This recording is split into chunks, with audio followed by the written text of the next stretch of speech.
No underdog this time around. It's the Cooper Football Show with Jaguars head coach Randy Borchers. I'm your host, Tom Campbell. A host of others will join us tonight as we get ready for the regional final. Cooper continues its unprecedented run, 12-0, undefeated season to this point, and another game that was very impressive. We'll talk about the win over Scott County, get ready for the regional final. Second year in a row taking on Southwestern, which I couldn't find with a compass. And I wanted to make sure we started on time tonight because I'd hate to miss a second of another Cowboys game on Monday Night Football. God forbid if we didn't watch that exhilarating team play. Can't wait for Thanksgiving Day when it'll be Cooper Rush against Tommy DeVito. How about the Cowboys and the Giants? I mean, that's brutal, isn't it?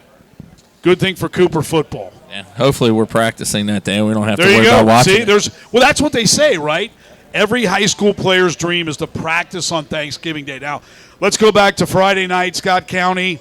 I know you were concerned. They run the wing tee, which you don't see, and it can be difficult to defend. Well, the one way to negate the wing tee and even worrying about defending it is to score 3 touchdowns in the first quarter, go up 21-0, which is what you did. And I thought the 57-yard pass, first play from scrimmage from Cam O'Hara to Austin Alexander, then 21 yards O'Hara to Alexander, then 13 yards Isaiah Johnson.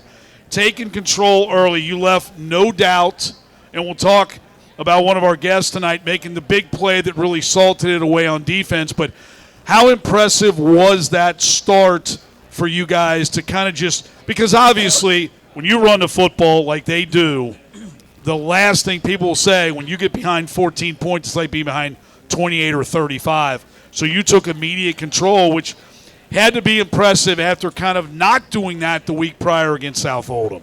Yeah, and I think the unsung hero in that game was our special teams. You know, our kickoff. And one of the big things that we talked about was we scored right away, and then we kind of pinned them down again where in the weeks past, teams were starting at the 40 or 45. Well, you kept them to the 5 and the 13-yard line, which was really huge. Right. So if you look at that first drive, they were on 4th and 2 on about the, I think, 25. Whereas, you know, if they're at the 40 or 45, they go for it. So, you know, that right there, we were able to get that stop, and part of it was because of the field position we got on special teams. So, you know, we made a few tweaks on that, and it really kind of paid dividends. But, you know, we got 2 stops. You know, we were worried, and we said – going into the game, we really need to try to get 3 stops. You know, if we can get 3 stops, we feel pretty good. And we got 2 stops on the first 2 drives. Really, 2 stops on the first 2 drives. And once again, the final score, 45-20. You didn't punt. The only time you didn't score was when you took a knee at the end of the game to kind of let the clock run out. I mean, and really, you had a great chance to score a touchdown on every drive. Had to settle for a field goal at the end of the first half. But, I mean, this offense just continues to be impressive. I mean, you've outscored your previous record from last year, 500+. And once again, I mean, Cam O'Hara, 15 of 18, 233, 3 touchdowns. You had Isaiah Johnson, 7 catches, 88 yards, a TD. Austin Alexander, 5 for 103 yards. Keegan Mayer, again, rushing for over 100 yards, 2 touchdowns. You're spreading it around. I mean, defensively, and you're right, special teams played well. And Ryker Campbell came up 31-14. They're driving, seemingly maybe going to cut it to 10 in the third quarter. He not only intercepts the pass, but runs it back 95 yards for a TD, makes it 38-14, and that was really the end. So, yeah, your defense made some big plays, and we'll talk to a couple of those guys tonight, Ryker Campbell and Mason Stanton. We're also going to go with the bigs up front with Mr. Graham Colton, and also Christian Brown. So those guys, and I want to ask him about Bob Burnett. You got him back as offensive line coach, and they've done an outstanding job, and find out what it's like to block for this offense too. But, I mean, you have to be really – that was a game when – and if you watch football, you watch the Bengals last night, right? They have prolific offensive passing numbers, and it doesn't matter. 2 missed field goals, can't stop anybody on defense, especially on that last drive. But you have to be happy with the way really that was maybe one of the better efforts from all facets of your game. Yeah, you know, we feel like it was a complete game all the way around. You know, I think our tackling was better. You know, there were some things that we wanted to work on. And to be honest with you, you get to week 12, usually if you're not good at something, it's hard to really work on it then. But it was an emphasis we made, and we do feel like, especially special teams wise, that was the best we played all year. You kind of mentioned it right before half. We hit that field goal, which was a huge field goal because it put us up 3 scores with him getting the ball. Obviously we would have liked to have gotten a touchdown, and part of that was probably on me because we kind of slowed down. I mean, that was most probably our best drive of the night as far as it was the best drive, and you did a great job. You were trying to. I can see what you were doing. Work the clock. That was down at my end of the field, so I'm going to ask you. Here's me being the car critic. Yep. Put him under center and run the damn ball. Yeah, that's what everyone says. But when you're not under center all year, you're down on the 1-yard line. You don't want to do something you're not really comfortable with or familiar with. And, we've gone under center once all year, and it was against a Highlands game, and we fumbled it, and luckily But let me ask you this, and I know it doesn't make sense to snap it in a shotgun and then have him run because, in essence, you're not picking up a yard, you're picking up 5 to 7. But don't you feel sometimes in a scenario like that, like momentum with him if you trust the line a little bit? I mean, I don't know. I mean, anyway, so now let me ask you, this week, Southwestern, repeat of last year, except you're at home. Last year you went down there, you won 24-14, and it really is shaking up the Final Four in theory if the chalk holds, as they say. Highlands at home against Pulaski County, and then Bowling Green and South Warren. Really, Cooper, Highlands, Bowling Green, South Warren. If you look at 5A, those are they've been really the 4 best teams, I think, all year in 5A. And if the home teams win out, that'll be your state semifinals. You can't be surprised by that, right? No, and we give a lot of negativity or we complain a lot about the RPI, but this is really what the RPI is supposed to do. It's supposed to give your best teams the opportunity to play each other in round 4. Now, obviously, we all need to kind of take care of business, and we got a tough game Friday night before we worry about that. But ideally, that's the whole reason for the RPI. And when you look, even last year, it kind of set up that way as well. Well, what's funny? You look at your schedule, and I wonder if people understand. Bardstown, they're in the Final 8 in 3A. Great Crossings in the Final 8, 6A. Riles in the Final 8, 6A. Highlands in the Final 8, 5A. So, I mean, you look at your schedule, it's now easy to see why you were number 1 in the RPI. And how about the football being played in Union? I mean, it's pretty impressive. I mean, you guys are 12-0. Riles 10-2, and their only losses during the regular season to you guys in a close game, a game they could have won had they not turned it over, perhaps, and on the road by 7 at Louisville St. X, a team that they pounded Friday night. Friday night was an impressive night in Union for you guys and for Ryle. Yeah, one of the things, we were talking about it Saturday morning. Could you imagine if we had one high school in Union and these 2 schools were combined? I mean. Well, do you realize this? Do you get this? Ryle is the first team to eliminate Louisville St. Xavier from the postseason since 2001 that wasn't from the city of Louisville. And if my memory is correct, Dixie Heights got him in 2001. So that was Trinity. Trinity, okay. Yep. There are 7 teams from Northern Kentucky still in the playoffs. Newport and Newport Central Catholic in A. Beechwood in 2A. Lloyd, were it not for a 1-point loss to Russell, a game it led, could have been in 3A. Covington Catholic, which has to play at Boyle County. Good luck. I mean, that's not on CovCath. That's how good Boyle County is in 4A. You guys in Highlands in 5A, Ryle in 6A. That's pretty good representation from this part of the state. Yeah, and we say you look over the last couple of years, Northern Kentucky might have been down a little bit for what Northern Kentucky football's used to. But year in and year out, we usually have 2 to 3 teams every year representing, Northern Kentucky in the state finals. So, we as coaches up here always feel that, not only do we have good football teams that, they're well coached and we feel like we have some of the best football up here in Northern Kentucky than anyone in the state. You look at the Louisville area and people look at Louisville, Trinity, and those guys, but you look across the entire region from top to bottom, we got some of the best football in the entire state. 2 quick questions about Friday, and then I'll welcome up Ben Brown. Kickoff is 7:30. 7:30. So we're going back to 7:30. Okay. And in Southwestern, I mean, you played them last year. I know they lost some guys from last year. What is it about this team, and how different are they? You obviously have pretty much a reloaded team from a year ago.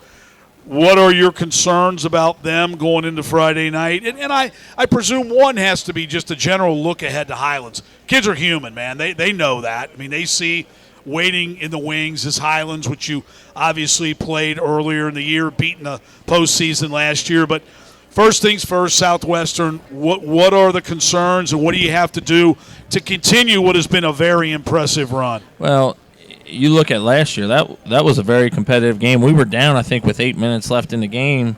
And we were down, I think, 14-10, and we scored 2 late ones to win that game. So, they're a very good football team. They're very well coached. They throw a lot of different things at you formation-wise. They'll go from the spread to unbalanced wishbone, and they're going to throw a lot of stuff at us. They got some athletic kids that can break a play at any time.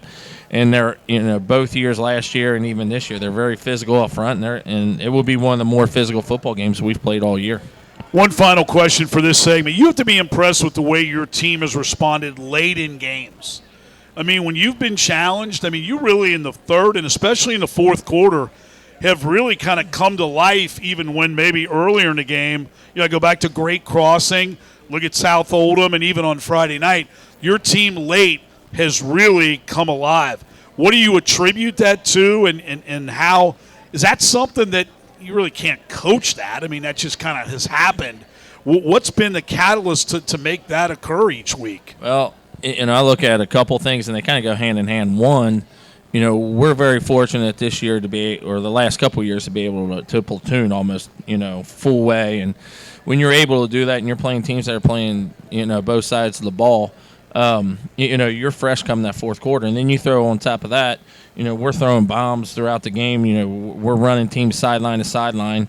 And then you get to the fourth quarter and teams are getting worn out. Then you go to your workhorse, in Keegan Mayer, and one of the best backs in not only Northern Kentucky but in the state. And he's not very big, but man, he hits you and he puts a hurting on guys. So he's still fresh coming that fourth quarter. We've been pretty fortunate to keep him about 10 to 12 carries going into the fourth quarter, and then he's been able to kind of take over the games. I think against Dixie, I think he scored 3 times in the fourth quarter. Right. Last night last week he scored 2 or 3 times in the second half. So keeping him fresh, being able to run, it has really been a big help for us. And Shane keeps tabs for me. You guys, from a record-setting standpoint, you got guys that are just shattering records. Now, Isaiah Johnson now has more receiving yards than anybody in Northern Kentucky in his career.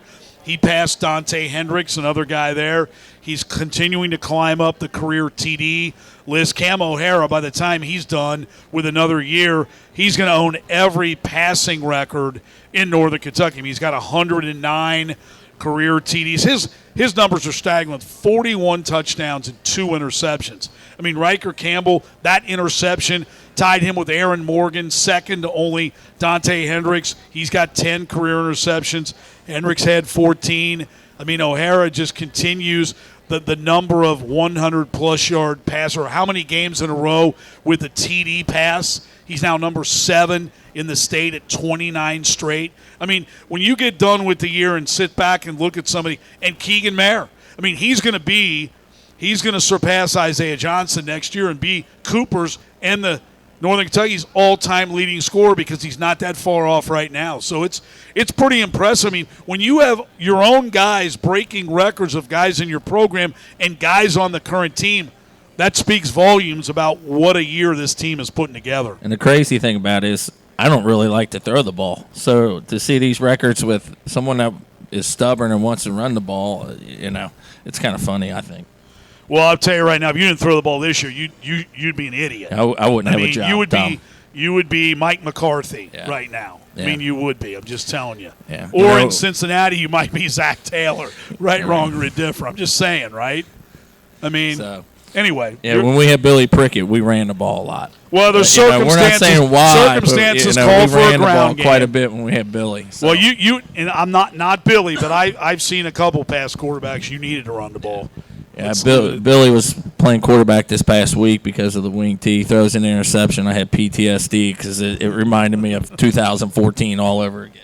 All right, well, speaking of throwing the ball, we'll talk to a guy coming up next who during his high school career, I'm not sure they threw 5 passes more than 5 in any one game. Assistant head coach Ben Brown. I want to ask him if there are any similarities from this team and last year's team to his 94 team at Boone, which was undefeated until it lost in the state final to Trinity. So we'll talk to Ben about being both sides of the ball, his son Isaac, and see what he thinks about the season so far. And then we'll talk to Ryker, Campbell, and Mason Sand. We'll do defense before offense, and I'll bring you back up at the end. We got a couple linemen as well. So it's a Cooper football show continuing right here at the Florence Barleycorns. More to come in just a minute.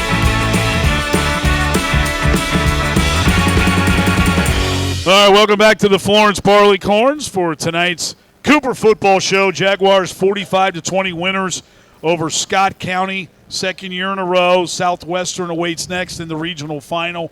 And it's my pleasure to welcome up, because I got to keep it rolling because you can't miss a play of Dallas unless they put the Jets on tonight. I'd love to see the Jets again, or maybe Thursday night when the Browns are on. I mean, honestly, are they trying to drive people away from NFL games? I think so. Those will do it. Those are 3 atrocious teams. Awful. Not very good. All right, it's my pleasure to welcome Ben Brown. He's been a guest up here, I think, a couple times. Yeah. I think it's your third appearance. Yeah, absolutely. So I want to – you are the assistant head coach, offensive coordinator, parent of one Isaac. Mm-hmm. So you do a lot. A little bit. I want to ask similarities. You played at Boone County, back in Boone County, really in the heyday. Yeah.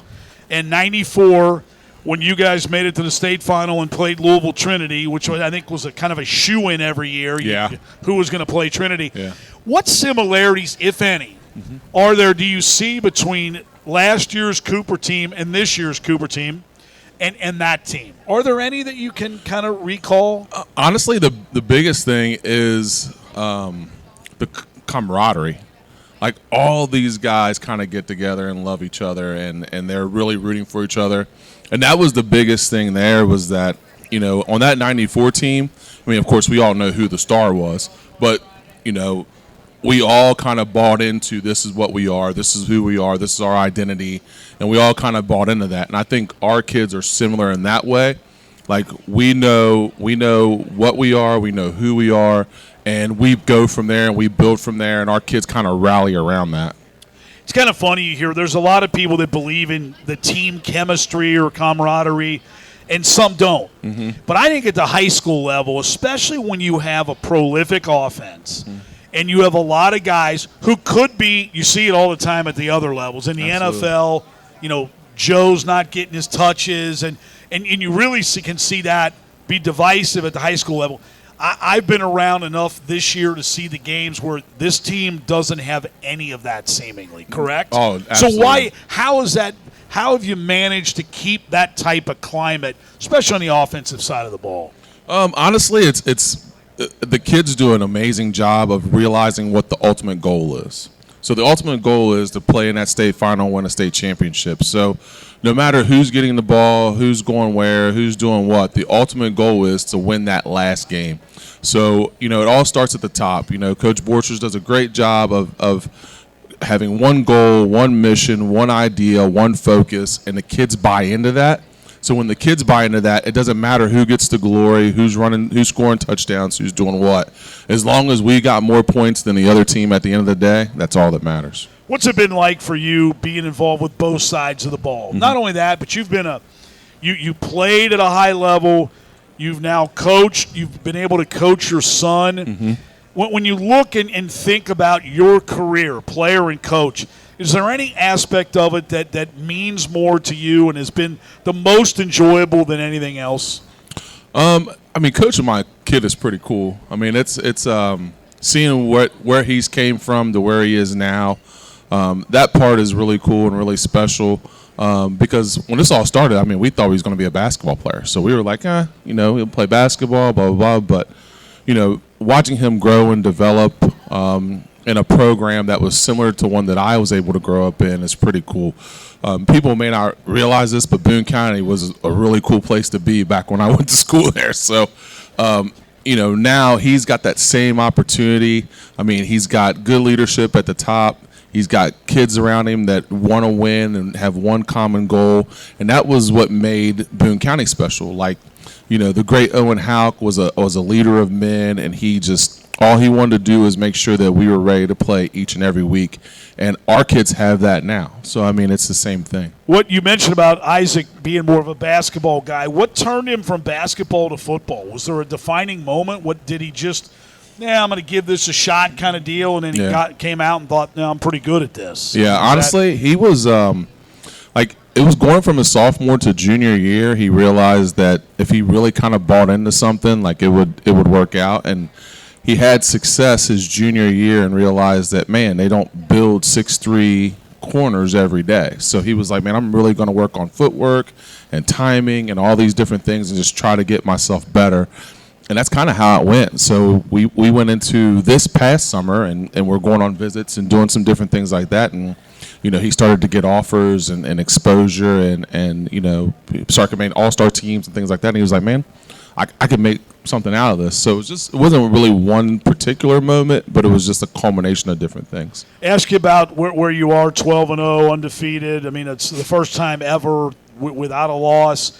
And you look at Southwestern Friday, then perhaps state semis, state final. To get to the ultimate goal, what does this team have to do other than just keep doing what it's doing? I mean, is there anything – because you obviously know – and I don't know whether it'll be this Friday, but certainly if it is Highlands in the state semifinals and whoever it would be, a Bowling Green defending state champ, South Warren, really good program, it's going to get tougher.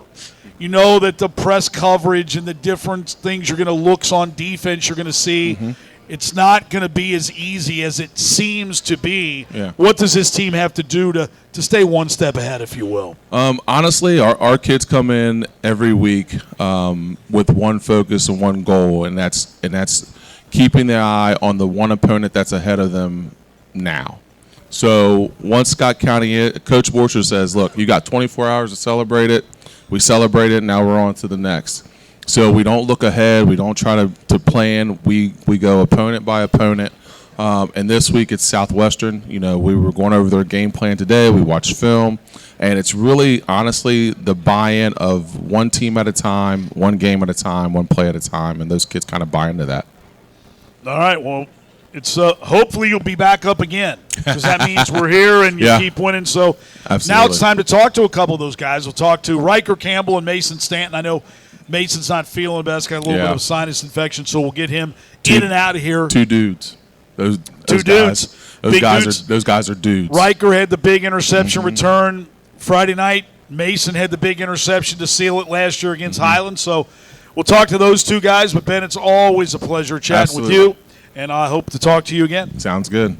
All right, Ben Brown, assistant head coach of the COOOPER Jaguars, and I'll welcome up Ryker, Campbell, and Mason Stanton. We'll talk a little defense, then we'll go over the offensive line, and then Randy to kind of wrap things up as we roll along the COOOPER Football Show here at the Florence Barleycorn.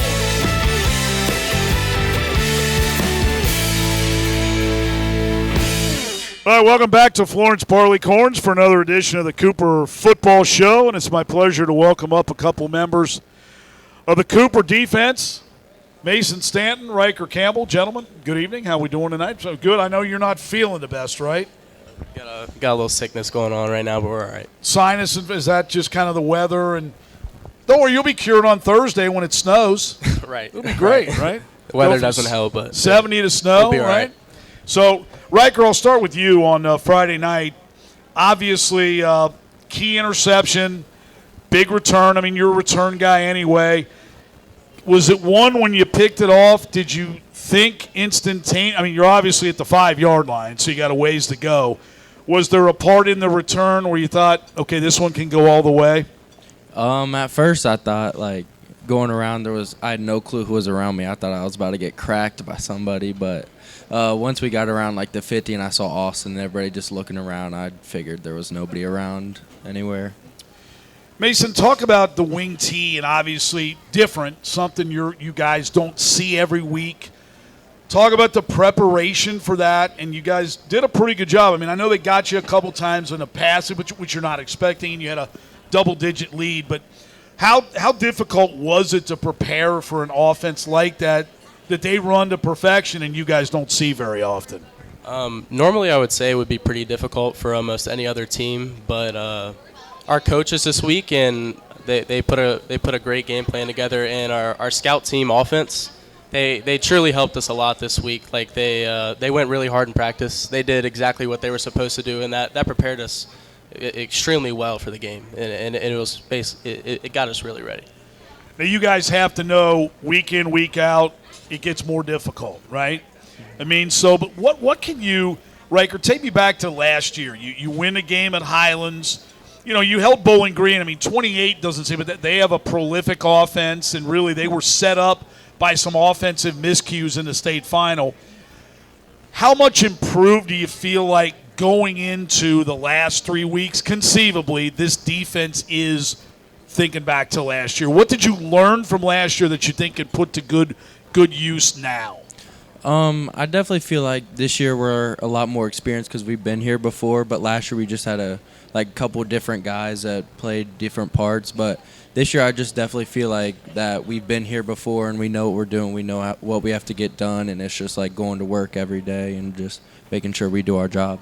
Do you agree with that? I mean, did last year really prepare you for this year, just in terms of, last year you guys kind of, you got hot at the end, right? And I'm not saying that you didn't anticipate making a run, but then you got hot and it's like believability, right? Hey, now we can really do this thing.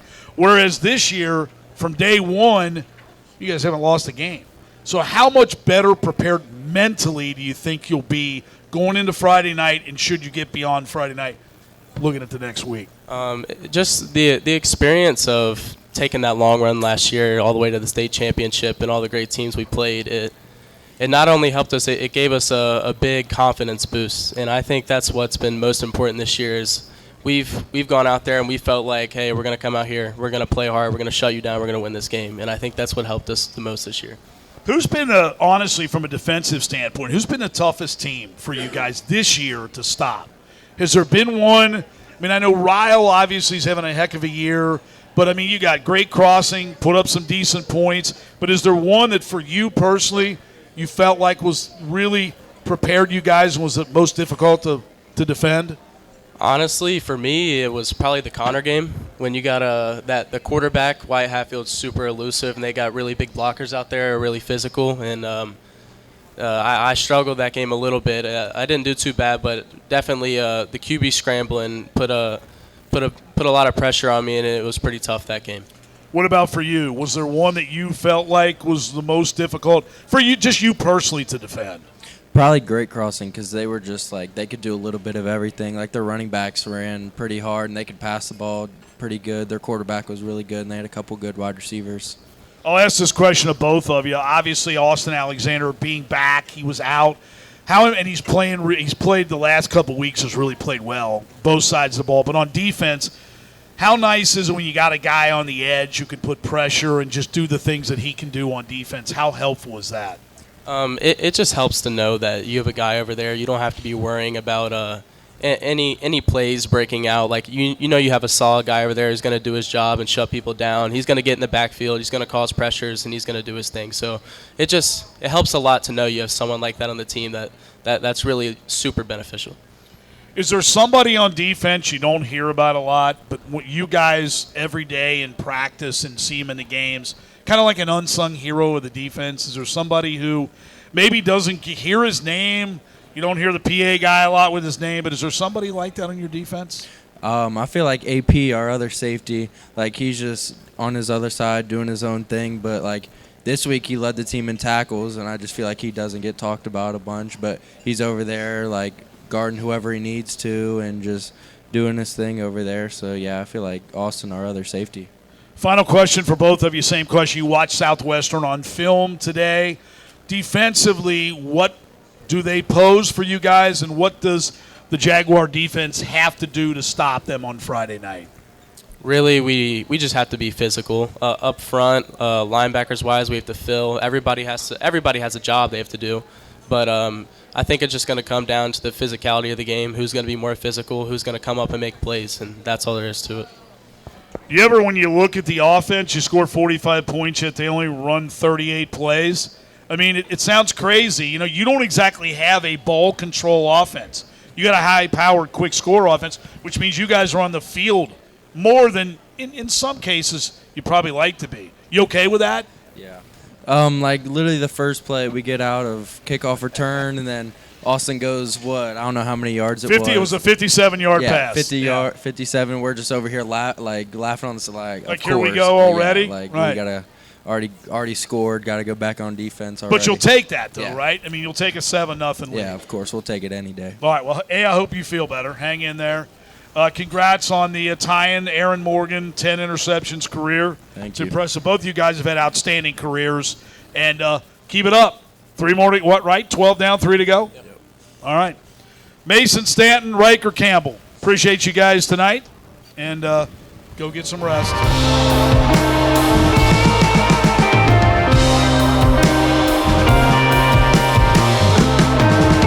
All right, it's the part of the program where we talk to guys. You don't hear their names a lot, but without them, the offense couldn't do what it does. 2 juniors, Colton Graham, Christian Brown. There you go. Well, at least you guys know your own name. That's a good start. Hey, there's some linemen out there, trust me, if you've ever heard them. You ever watch on, I think it's Sunday Night Football, where they do where they let the guys introduce themselves? In their college and stuff. It's super funny. Well, the college sometimes, or they give some, preschool or whatever the case may be. Some of them probably didn't go to college, which is probably one reason why. Let's talk about this offense and the job that you guys have done. And Colton, I'll start with you. This is your first time, I think we've chatted, right? Yes, sir. How much fun has it been, and how different is it? Because you're almost I don't want to say a pass-first offense, but you certainly are a wide-open, prolific scoring. For you, do you enjoy the pass protection, run blocking? Is one more difficult? Is one more fun, more enjoyable? What is it for you? I would say the run game is definitely more difficult, but I would say it's more fun just because, I'm on the line because I just go out and hit mugs. That's just what I enjoy doing. So I would say the run offense is better for me. I like it more. What about you? Do you have a preference? Pass because it's easier, in my opinion, than run because I got big people in front of me. I got to block. So how do you – and this is an offense where – obviously, Keegan Mayer's the primary back. He's really the only guy who gets the football. But, you guys, you have to feel like you've done an outstanding job protecting Cam for the most part. He's become a better, I think, scrambler and picking up yards when need be. But how much has this line improved from last year to this year? I think it's we have more technique this year. Like we can definitely. Last year was more smash mouth. This year's more technique, and we have more like of a bond this year because I feel like we're all just like around the same age group. So we have more of a bond and more technique this year than last year.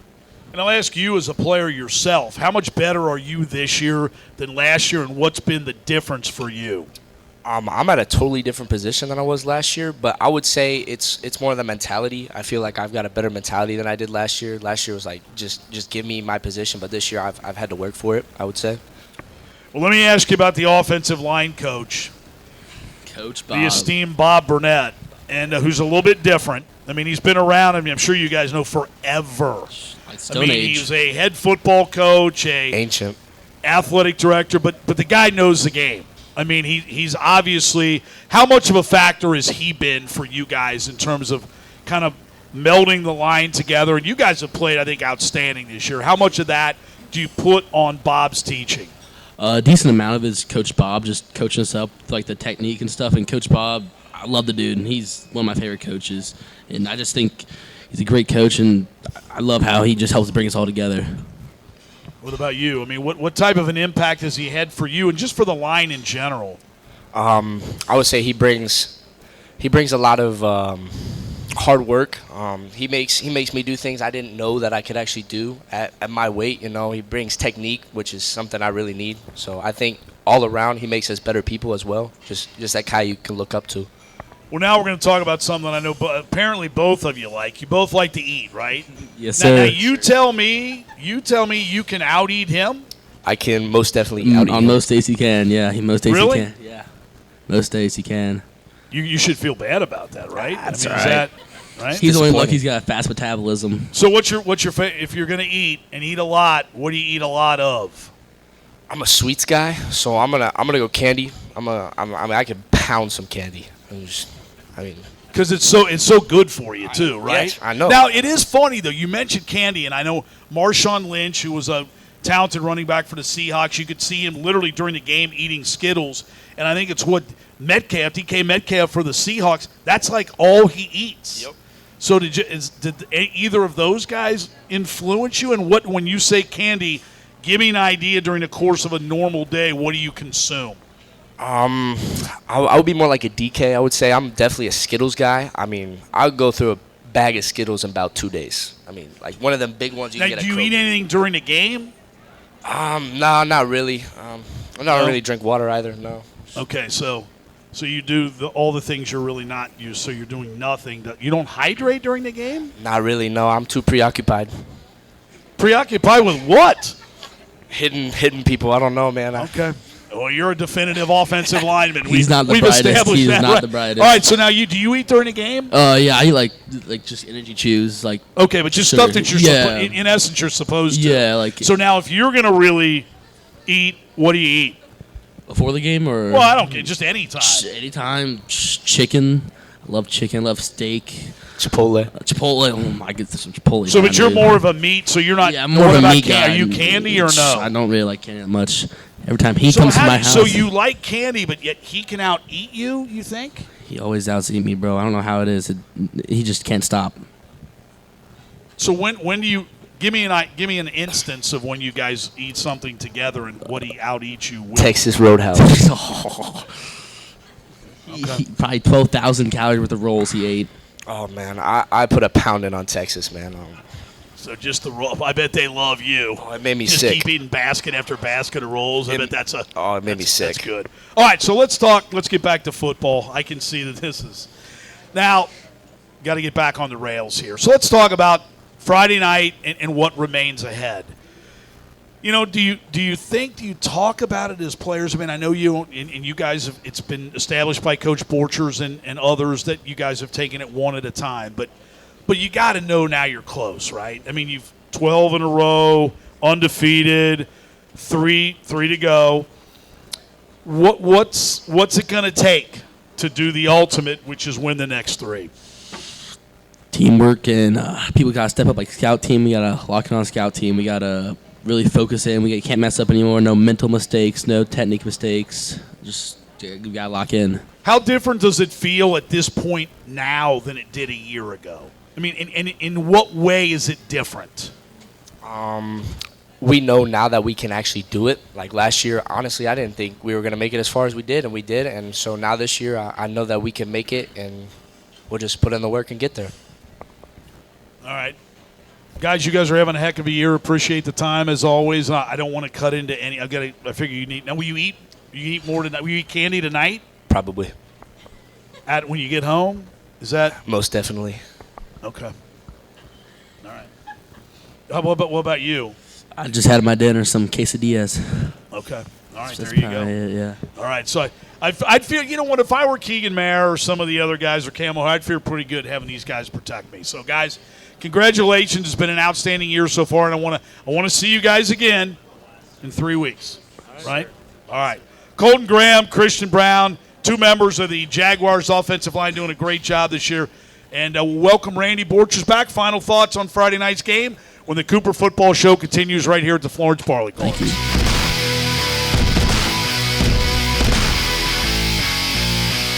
All right, it's time for our final segment here at tonight's Cooper Football Show with Jaguars head coach Randy Borchers as Cooper, 12-0, prepares to take on 7-5 Southwestern. It is the regional final, a rematch. Last year, Cooper won this game 24-14. And the other 3 around Highlands host Pulaski County, Bowling Green, and South Warren are also at home in 5A. So the chalk, as they say, has held up. So practice this week. And one thing, and I don't want to jinx you, so I'll pound on some wood here, but how critical has it been? This team's been relatively healthy. And you know how it can be. Well, no, I knocked on wood. It's okay. You can't ignore that. I mean, don't blame me. I mean, But the reality of it is it's very rare during a season. Now you're 12 weeks in, and you really have been somewhat unscathed. A lot of other teams have been that way too. But you watch teams at any level, and when you miss key guys, it's hard to keep doing what you're doing. How critical has that been to this point to be relatively healthy? Yeah, and I think that's the case every year. And we said coming into this year that, we feel like we could be really good, but we're 1 or 2 injuries away from being really bad. So you lose a couple key guys, it really sets you back. And we've been pretty healthy. Now we've been banged up, and we've had some kids sit here and there. Mikey Mulvihill, we didn't get him back till week 6. Right. Or and he's a difference maker he too is when a he's in difference there, maker, no yeah. question. We lost Austin. When you look at it, he's the guy that he's your guy, and we lost him for 2 weeks during the season. The Dixie game, we struggled a little bit without him. We got him back for the playoffs though, so that was helpful. But we try to really protect our kids during the week. The football's changed so much. Even when I started coaching as a head coach, you banged Monday, Tuesday, Wednesday, took it, wore shells on Thursday, and then played on Friday. And we wear shells Monday through Wednesday and wear helmets now on Friday. So we've really backed off to try to keep our kids healthy and keep them fresh for the playoffs. Well, it is interesting. You talk about the athletes today are bigger, faster, and all that. Yet I've never seen more guys at the professional level injured. Key guys every week and out for multiple weeks. Why do you think that is? I mean, do you see that at the high school level too? No, but I think how much of that at the NFL is all about leverage to get contracts or sit out so they don't have to play, so that so they can wait till next year and be injury free to get to the next team. But at the high school level, I think it kind of comes in waves, and I think it's a lot of luck. I think sometimes you just have the luck of the draw, and you're able to stay healthy. And sometimes we've had some years that every time we turned around, you would have some freak accident, a kid gets hurt, and so definitely knock on wood on that. That's a big part for us. Moving forward to win Friday and moving forward is we got to stay healthy. Final question: 7:30 kickoff. Southwestern at COOOPER on Friday night, and you saw the weather forecast, and again, of course, they have no clue most of the time, and it's they're projecting snow. There'll be some flakes, perhaps, right on the grassy area. It might stick, but it's going to be chillier on Friday night. Weather's been pretty good Friday nights up to this point. Is that any bit of when you run a kind of an offense where you throw the ball against your will, but when you do throw it, do you worry about that? Do you care about the weather? Do you pay attention to it? I mean, or do you just go play? Yeah, well, first off, if it does snow, I just need a guarantee you'll come up and help shovel the snow off the turf. Doing no such thing. Okay. But I appreciate the opportunity. I was just trying to help you out, man. Thank you. How would that help me out? Because you can be a part of something, Tom. Frank Marzullo in the mornings, he puts I don't leave home until I look at his checklist, because at age 61, I don't know what I need to wear to go out or what I need to bring. But it's never right. Last week they were saying it was going to be done raining by Correct. like 8 o'clock in the morning, so Correct. I don't take any rain gear with me, and it rained all practice on Thursday. Yeah. And then we wake up Friday and it's still raining. You do a little checklist at home before you leave, like what you need? No, I just try to take everything with me. I mean, if you see the office, there's a little bit of everything in there. Half the time I can't find what I'm looking for because there's so much crap in there. All right. So, but do you care about the weather? Does it matter? Yeah, we do. I think, when you throw the ball, obviously the weather does play a big part, and that's why. But now some say that when you throw the ball, it's as difficult on defense, right, than it is on all. Do you buy into that? I don't. Okay. I don't. And, that's why we say all the time, and I think that hurt us last year when we got, when we played Southwestern last year, we had, pretty heavy rain, and it really kind of affected our passing game. And then when we got to state finals, it did the same thing. So, that was our big emphasis this year coming in, is we wanted to be more physical. We wanted to be able to run the ball. So if we did get into a situation where we had bad weather, we were able to still move the ball, and I think we've done a much better job with that this year. All right, so there you have it. Weather, we'll take what you get, right? Southwestern at COOOPER, kickoff 7:30. The Jaguars looking to make it a lucky 13 to be 13-0 and keep this season moving along to hopefully a 5A state championship. We'll be back next Monday. I want to thank all of our guests tonight: Ben Brown, Mason, Stanton, Ryker, Campbell, Colton Graham, and Christian Brown. And, of course, Coach Borchers. Want to thank Matt Razor, doing a great job with the video. Check it out, COOOPER Jaguars football. It gets posted later in the week. audio guy and wing tee specialist back here, Billy Prickett. And here we go. We got a couple. Appreciate everybody coming out tonight. Without you, wouldn't have a show. So there you go.